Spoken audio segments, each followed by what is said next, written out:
빌립보서 강의 8번째 시간입니다.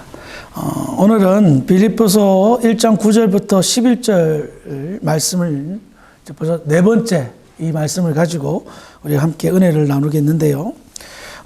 지난 약 한 달 동안 우리는 지금 여기에 나와 있는 바울의 기도 내용을 살펴보고 있습니다. 그런데 한 가지 꼭 짚고 넘어가야 될 것이 있습니다. 바울의 이와 같은 간구와 바램, 바울만의 바램이요 간구가 아니라 하나님의 바램이십니다. 무엇보다도 하나님은 이 바울의 기도를 응답해 주고 싶어 하신다는 겁니다. 그래서 이 바울의 기도를 통하여 성도가 이렇게 사는 것이구나, 하나님이 바라시는 성도의 삶이 이런 것이구나 라는 것을 알 수가 있다는 겁니다. 그래서 우리가 지난 시간에도 나누었지만 첫 번째는 하나님을 알아가는 지식이 풍성해지는 것. 친하면 친할수록 잘 알잖아요. 부부관계가 왜 특별합니까? 너무나 내 배우자를 잘 알기 때문에. 잘 아는 지식만큼 사랑은 깊어간다는 겁니다. 그래서 우리가 깨달아야 될 것이 하나님을 아는 지식이 풍성하다는 건 내가 공부를 열심히 해서 그렇게 내가 알아가는 것이 아니라 친밀한 관계를 통하여, 하나님과의 관계를 통하여 하나님의 마음을 헤아리고 다 깨닫지는 못하지만, 무한하신 하나님을 유한한 우리가 다 깨닫지는 못하지만 그 알아감 속에서 내 삶에 말할 수 없는 풍성함과 은혜, 살맛이 나는 그런 축복이 있기 때문입니다. 두 번째로 우리는 살펴본 것이 지극히 선한 것, 가장 최고의 선을 분별하는 것을 함께 나누었습니다. 세상은 점점 악해져 갑니다. 그런데 우리는 하나님의 은혜로 거듭나게 되었고 선과 악을 분별할 수 있는 은혜를 체험했습니다. 그리고 그 선을 분별하는 능력은 유일하게 하나님의 고유의 능력이었는데 예수 믿는 저와 여러분들에게 그 능력을 허락하신 겁니다. 이것은 거꾸로 생각하면 무엇입니까? 그 선한 것을 분별함으로 나는 하나님의 자녀됨을 증거케 하는, 증명케 하는 큰 은혜가 있다는 겁니다. 그 분별력을 통하여 바른 행동으로 나타나고 그 바른 행동이 참된 그리스도인의 모습으로 나아간다는 것입니다. 선과 악을 구별할 줄 모른다? 말이 안 되는 거예요. 예수 믿는다면서. 그런데 사탄의 어떤 그런 역사가 나타나면 알면서도 짓는 거예요. 알면서도. 그 죄는 성령 회방죄입니다. 아시겠어요? 알면서도 짓는 죄, 성령 회방죄는 용서할 수 있는 길이, 방법이 없다는 겁니다. 끝으로 세 번째로 우리는 지난주에 말씀을 나누었듯이 진실하여 허물이 없는, 즉 순수함과 성실함으로 인정받는 그리스도인, 그것이 단회적인 것이 아니라 예수님 다시 오시는 그날까지 그 순수함과 성실함을 유지하여 허물 없는 그리스도인으로 인정받는 그런 삶이, 그런 사람이 될 수 있도록 기도하고 있습니다. 지난 시간에도 나누었지만 세상 사람들을 성실하게는 살지만 순수하게는 못 사는 거예요. 정결과 거룩과 성결한 삶을 하나님께서 우리에게 허락하셨고 분별력을 주셨고 하나님을 알아가는 지식이 생기면 생길수록 하나님을 닮아가기에, 우리는 예수를 닮아가기에 그런 삶을 살 수가 있다는 겁니다. 그래서 순수함과 이 열심이 있는 이 수고가 합쳐져서, 성실함이 합쳐져서 정말 인정받는 그리스도인, 모범이 되는 그리스도인이 되기를 바울은 강구하고 있다는 겁니다. 그러므로 알 수 있는 것은 이와 같은 바울의 기도가 하나님의 바램이었고 하나님이 원하시는 그리스도인의 모범된 삶이라는 것을 알 수가 있습니다. 그런데 이와 같은 참된 그리스도인의 모습으로 이 땅에서 살아간다는 것 쉽습니까? 그렇지 않아요.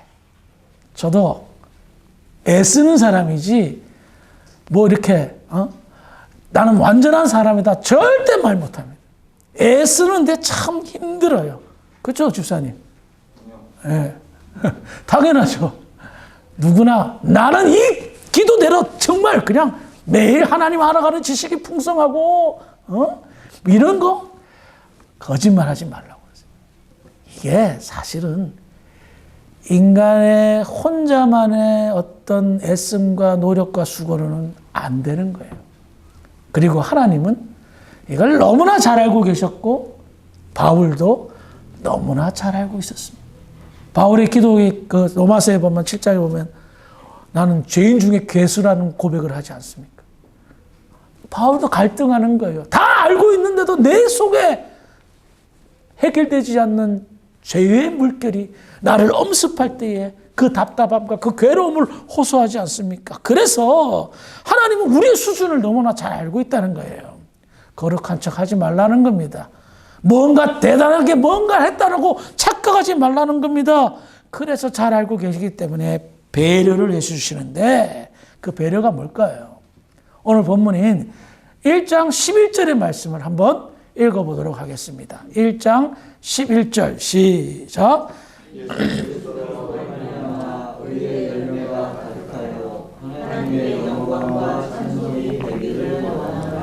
그래요. 방금 우리 읽은 11절에서 우리 혼자서 그런 거룩하고 완전한 그리스도의 삶을 행할 수가 없다는 것을 잘 알기 때문에 바울은 자기도 잘 알고 있기 때문에 이렇게 간구하는 거예요. 예수 그리스도로 말미암아. 아시겠어요? 나 혼자 아무리 발버둥 쳐도 그런 완전한 그리스도의 모습을 나타낼 수가 없어요. 그런데 예수 그리스도로 말미암아라는 이 말은 예수님의 도움으로 말미암아, 예수님과 함께함으로 말미암아 우리는 하나님이 바라시는 바울의 간구처럼 그런 참된 그리스도의 모습으로 나아갈 수 있다는 겁니다. 특별히 예수 그리스도로 말미암아라는 이 말씀은 하나님의 아들이신 예수님과 영적인 연합을 의미합니다. 영적인 하나됨을 의미한다는 거예요. 그러면 어떻게 해야 내가 예수님의 도움을 받을 수 있을까요? 어떻게 해야 예수님과 영적인 연합을 이룰 수 있을까요? 성경은 많은 것을 가르쳐주고 있는데 그 중에 대표적인 것을 하나 찾아보겠습니다. 갈라디아서 2장 20절의 말씀인데요. 시간 관계상 제가 찾겠습니다. 읽어드리겠습니다. 잘 들으시기 바랍니다. 내가 그리스도와 함께 십자가에 못 박혔나니 그런즉 이제는 내가 산 것이 아니요 오직 내 안에 그리스도께서 사시는 것이라. 이제 내가 육체 가운데 사는 것은 나를 사랑하사 나를 위하여 자기 자신을 버리신 하나님의 아들을 믿는 믿음 안에 사는 것이라. 바울은 지금 예수님과의 하나됨, 연합을 묘사하고 있습니다.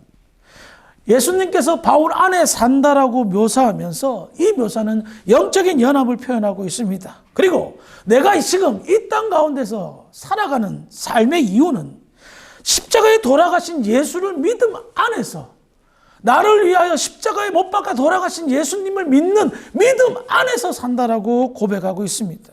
특별히 그는 자기를 내려놓고 내가 사는 것이 아니라 주님이 산다라고 고백하는 그 이유는 예수님과 연합을 할 수밖에 없었던 그 이유를 얘기하고 있는 겁니다.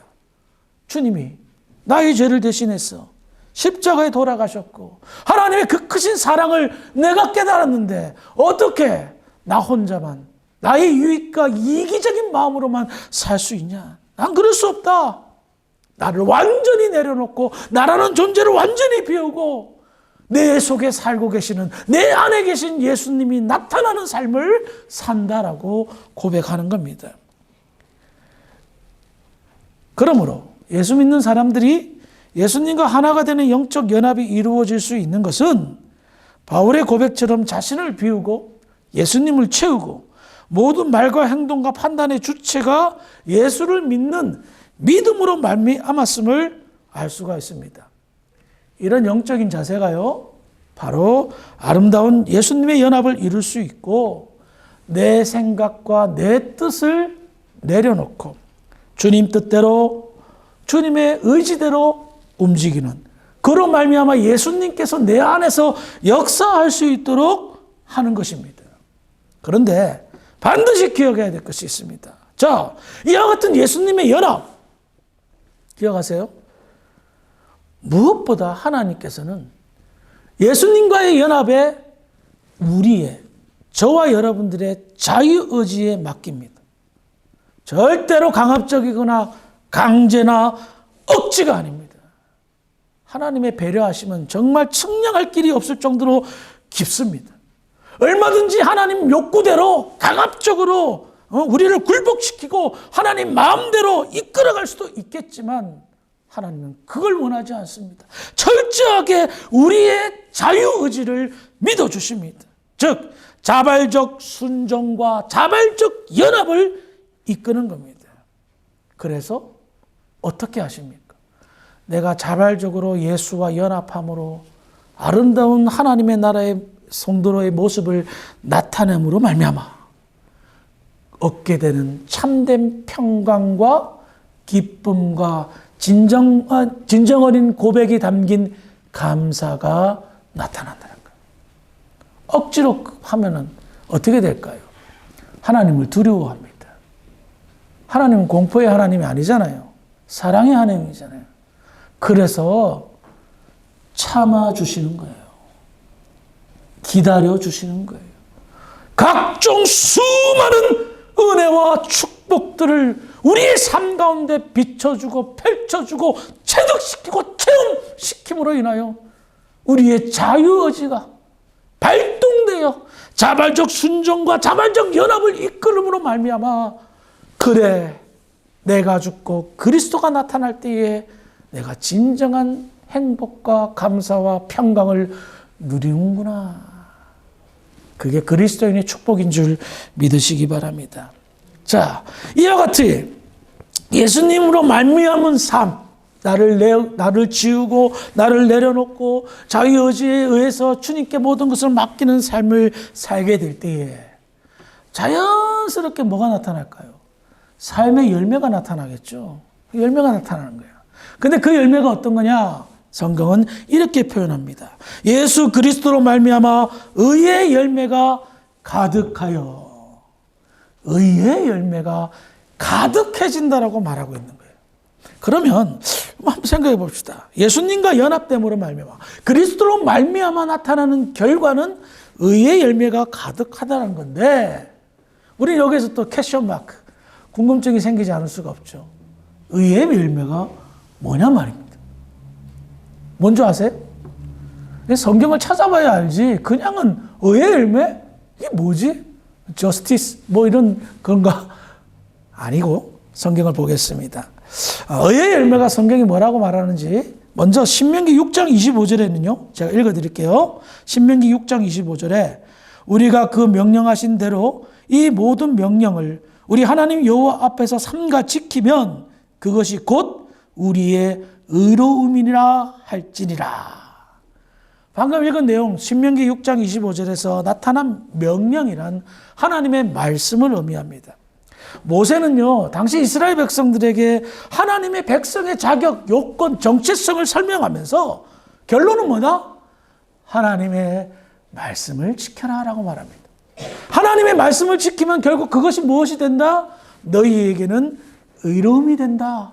의의 열매가 맺히게 된다라고 말하고 있다는 것입니다. 그래서 말씀의 순종을 통하여 이스라엘 백성들은 어려운 백성이 되어 어렵게 되기 때문에 하나님 앞에 나아갈 수 있는 유일무이한 하나님의 나라의 백성이 되며 이것이 하나님이 약속하신 가나안 땅에서 성취될 수 있다라고 약속하는 거예요. 그래 이게 얼마나 큰 축복입니까? 세상에 수많은 민족들이 있는데도 불구하고 이스라엘 택하시고 그들에게 약속하십니다. 내 말을 지키면 너희들은 어려운 자가 되어 나의 백성이 되고 내가 약속한 그 축복의 열매들을 내가 성취시켜 주겠다는 놀라운 약속이 숨겨져 있는 겁니다. 그래서 첫 번째로 의의 열매란 말씀에 순종하는 삶이라는 겁니다. 그리고 두 번째는요. 좀 여러 가지 성구가 있는데요. 제가 읽어드리겠습니다. 첫 번째로 야고보서 3장 18절입니다. 화평하게 하는 자들은 화평으로 심어 의의 열매를 거두느니라. 야고보 사도는요. 화평하게 하는 자들로 인해 의의 열매가 거둔다라고 말해요.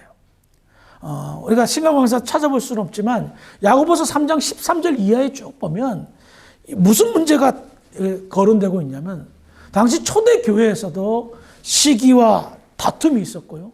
진리를 거스르는 거짓말들이 횡행했습니다. 그래서 교회 내에 분열이 있었고 분쟁이 있어서 큰 어려움이 있었던 것 같습니다.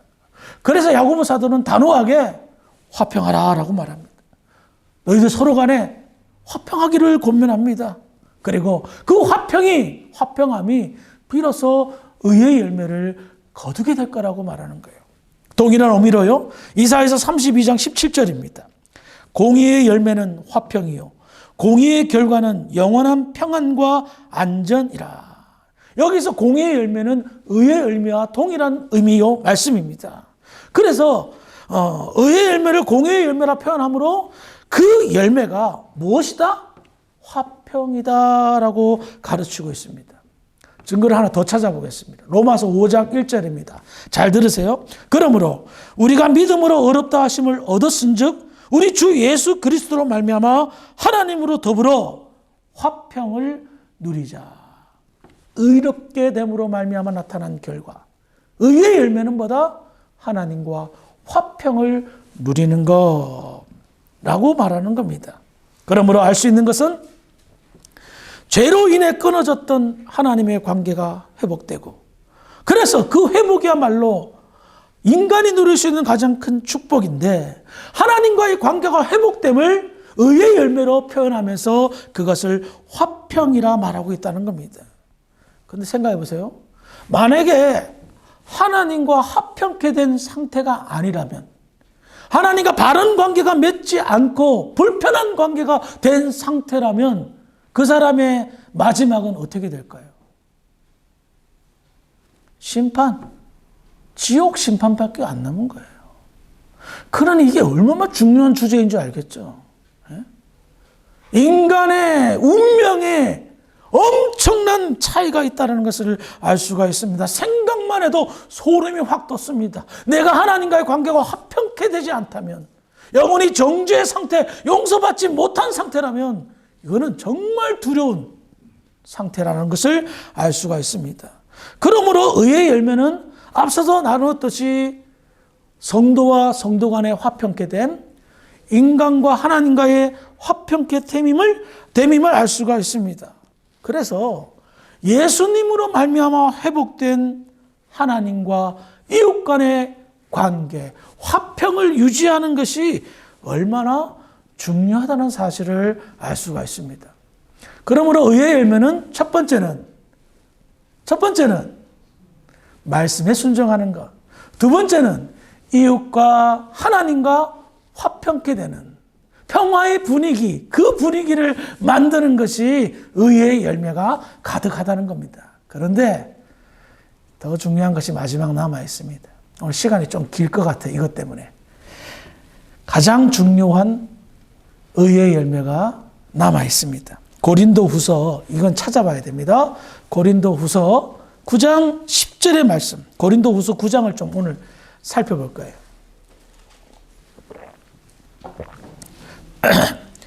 고린도후서 9장 10절의 말씀. 자, 읽어보겠습니다. 빨리 찾으세요. 그대로 그 표시해 놓고요. 고린도후서 9장 10절. 시작. 심는 자에게 씨와 먹을 양식을 주시는 이가 너희 심을 것을 주사 풍성하게 하시고 너희 의의 열매를 더하게 하시리니. 자, 여기에서도 의의 열매가 언급되어 있죠. 그런데 방금 읽은 내용을 보면 여기서 말하는 의의 열매가 뭐야? 라고 퀘스천 마크, 궁금증을 자아내게 합니다. 그렇다면 이것이 의의 열매가 무엇인지를 알려면 이 고린도후서의 9장 10절의 앞뒤 문맥이 무엇인가를 살펴봐야 되는데요. 먼저 9장 1절을 보겠습니다. 시작.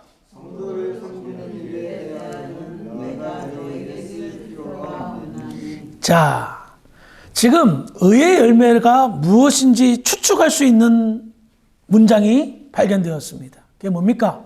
성도를 섬기는 일이라는 겁니다. 그렇다면 성도를 섬기는 일은 무엇이라 말할까요? 9장 5절의 말씀입니다. 시작.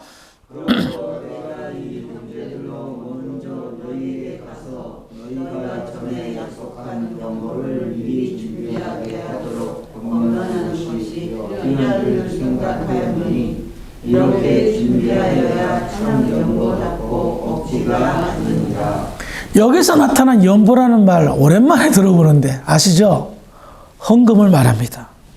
준비된 연보, 준비된 헌금이 성도를 섬기는 일이며 이 일을 통하여 의의 열매가 맺혀진다라고 말합니다. 그러면 고린도후서 9장 6절부터 9절의 말씀 한번 읽어보겠습니다. 9장 6절부터 9절까지 천천히 시작. 이것이 곧 적게 심는 자는 적게 거두고 많이 심는 자는 많이 거둔다 하는 말이로다. 각각 그 마음에 정한 대로 할 것이요 인색함으로나 억지로 하지 말지니 하나님은 즐겨내는 자를 사랑하시느니라. 하나님이 능히 모든 은혜를 너희에게 넘치게 하시나니 이는 너희로 모든 일에 항상 모든 것이 넉넉하게 모든 착한 일을 넘치게 하게 하려 하심이니라. 기록된 바 그가 흩어 가난한 자들에게 주었으니 그의 의가 영원토록 있느니라 함과 같으니라. 방금 읽은 내용을 보니까 여러분 이거는 헌금을 내라는 말이 아닙니다. 그거는 2차적인 문제예요. 하나님의 관심이 어디에 집중되어 있어요? 가난한 사람들에게 집중되어 있습니다. 그리고 왜 하나님께서 하나님의 백성들을 축복하고 있는지 그 축복의 의미와 이유를 여기에서 발견할 수 있는 겁니다. 그래요. 하나님께서는 하나님의 백성들을 축복하셔서 그들의 풍성함을 통하여 가난한 이웃들을 섬기고 나누어지기를 바란다는 겁니다. 그리고 이와 같은 일을 성경은 의의 열매가 맺는 거라고 말하고 있습니다. 자, 이처럼 하나님의 축복으로 풍성게 된 성도들이 그 풍성함을 이웃들에게 나누어 줄 때에, 즉 의의 열매가 생기는데 이로 인해 그 의의 열매가 무엇으로 변화가 될까? 성경은 이렇게 증거하고 있습니다. 고린도후서 9장 13절 14절의 말씀입니다. 읽어봅니다. 고린도후서 9장 13절 14절 시작. 이 증거로 증거를 삼아 너희가 그리스도의 복음을 진실히 믿고 복종하는 자와 그들과 모든 사람을 섬기는 너희의 후한 연보로 말미암아 하나님께 영광을 누리고 또 그들이 너희를 위하여 간구하며 하나님이 너희에게 주신 지극한 은혜로 말미암아 너희를 사모하느니라. 방금 읽은 이 내용을 보니까 13절 14절을 보니까 그 결과를 살펴보니까 지금까지 우리가 나눴던 의의 열매의 결과가 다 나타나고 있습니다. 먼저 13절에 보면 그리스도의 복음을 진실히 믿고를 통하여 하나님의 말씀에 순종하는 의의 열매가 나타나고 있습니다. 그리고 13절 하반절에 보면 너희의 후한 연보로 말미암아 하나님께 영광을 돌리고를 통하여 인간과 하나님의 화평의 역사, 화평의 열매, 의의 열매가 나타나고 있습니다. 그리고 14절 하반절에 이렇게 가난한 사람들이 은혜를 입음으로 말미암아 어떤 역사가 나타납니까? 하반절에 보니까 너희를 사모하느니라. 뭐예요? 성도와 성도의 화평의 역사가 나타나는 것을 알 수가 있다는 거예요. 말씀을 정리하겠습니다. 오늘 시간 관계상 다 다루지는 못했지만 사실은 의의 열매가 성령의 열매와 밀접한 관계를 가지고 있습니다. 그런데 그 문제를 다루지 않고 예수님과 관련된 부분만 사실은 오늘 축소해서 짧게 다루었습니다. 더 깊이 다루고 싶지만 앞으로 아마도 갈라디아서를 강의하게 될 때 이 부분을 더 세밀하게 나누도록 하겠습니다. 아무튼 오늘 여러분들이 꼭 기억해야 될 게 뭐냐? 의의 열매란 뭡니까? 결론을 살펴본다면 의의 열매란 예수님과 하나됨으로 말미암아 발생되는 삶의 열매라는 겁니다. 이와 같은 삶의 열매는 다양한 열매가 맺혀지는데 가장 중요한 것은 하나님과 이웃 간의 화평의 역사가 나타나고 세부적으로 다가가면 하나님께서 믿는 사람들을 풍성케 하여 그 풍성함을 통하여 자기 혼자 잘 먹고 잘 살라고 하는 것이 아니라 가난한 이웃들을 나눠주라고 가르치고 있습니다. 그리고 이를 통하여 가난한 사람들, 소외받은 사람들이 하나님의 은혜를 발견하고 하나님께 영광을 돌리게 하는 복음의 역사가 일으킨다는 겁니다. 저는 개인적으로 의의 열매를 연구하고 준비하면서 하나님의 가슴앓이가 무엇인지를 또 하나 발견했어요. 그게 뭐냐? 하나님께서는 인간이 가난하게 사는 것을 슬퍼하셨습니다. 기억하십시오. 인간은 범죄하기 전에 에덴 동산에서 쫓겨나기 전에 풍성했습니다. 하나님과의 관계가 풍성했고 사람과 사람과의 관계가 풍성했고 이것을 화평으로 표현하죠. 더 나아가 먹을 걱정 없이 먹거리가 풍성한 삶을 살았습니다. 당시 모든 인간 그 누구도 가난한 사람은 없었습니다. 끼니를 걱정하는 사람은 없었습니다. 영적으로나 육적으로나 풍성한 삶을 살았습니다. 그런데 범죄한 이후에 모든 것이 깨졌습니다. 그렇죠? 사람이 사람을 죽입니다. 사람의 것을 폭력으로 빼앗습니다. 당연히 사람의 관계가 깨졌듯이 하나님과의 관계도 깨졌습니다. 땅은 저주받아 인간은 땀 흘리게 되었고 노동과 더불어 비로소 배고픔과 가난을 경험하게 되었습니다. 타락한 인간은 그것을 강취하고 탈취하여 폭력으로 인간을 강압적으로 만들어버렸습니다. 힘이 없는 자는 가난하게 살고 소수 권력자들만 풍요롭게 사는 세상이 되었습니다. 하나님은 그런 세상을 원하지 않았습니다. 그래서 하나님께서는 예수 믿는 사람들을 축복하셔서 그들을 통하여 가난한 사람들을 돕도록 하셨습니다. 아브라함, 이삭, 야곱의 인생을 잘 살펴보세요. 그 사람들 가나안 땅, 정말 그 당시 가뭄으로 인해서 엄청나게 고통받는 그 땅에서 풍요로운 삶을 살았어요. 풍요로운 삶을 살았다. 왜 그것을 성경이 가르쳐 줍니까? 그들을 통하여 종들이, 그 일하는 일꾼들이 은혜를 입는 거예요. 율법을 보게 되면 신명기에 쭉 가르치고 있어요. 너희 집에 거하는 노비, 여종, 남종, 이방인, 나그네 다 베풀으라고 가르치고 있어요. 왜 그래야 돼요? 하나님의 사랑과 은혜를 일깨워주기 위함입니다.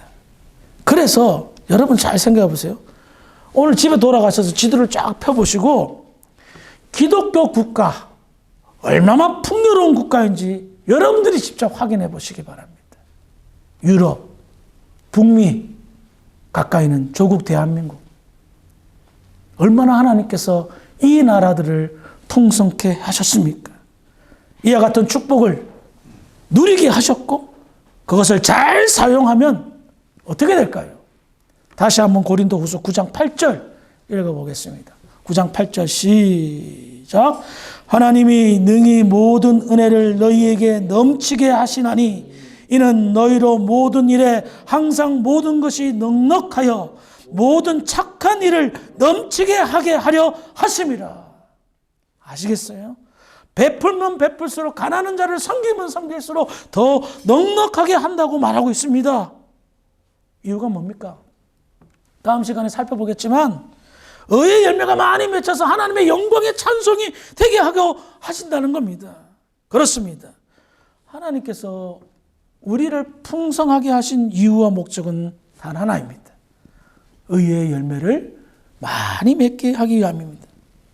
이와 같은 하나님의 계획이 계속해서 진행되는 사람이 있는 반면에 받은 축복 다 까먹고 하나님의 계획이 수정되도록 이 친구는 안 되겠다 싶어서 멈추는 그런 역사도 나타난다는 거예요.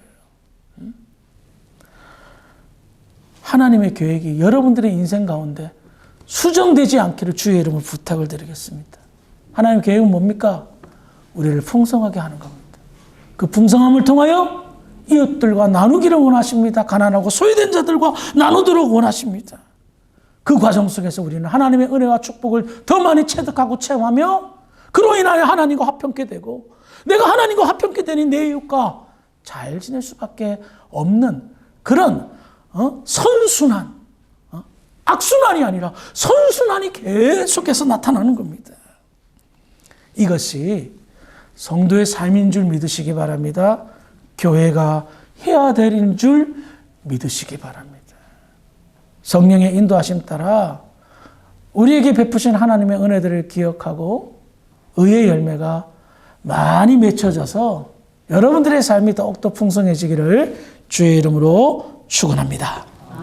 기도하시겠습니다. 하나님 아버지 감사합니다. 오늘 수요예배 바울의 기도를 함께 나누면서 의의 열매가 얼마나 중요하다는 사실을 다시 한번 깨닫습니다. 그동안 저희들이 무지해서 잘 몰라서 이 열매를 맺는데 주력하지 못했습니다. 하나님, 바울의 기도가 오늘날 우리에게 응답되어질 수 있도록 축복하여 주시옵소서. 그래서 하나님의 풍성케함을 더욱더 많이 누리고 그 누림을 우리의 이웃들과 나누는 지혜롭고 의의 열매가 많이 맺는 믿음의 교회, 믿음의 성도들이 될 수 있도록 할렐루야 축복하여 주시옵소서. 감사하며 예수님의 이름으로 기도합니다. 아멘.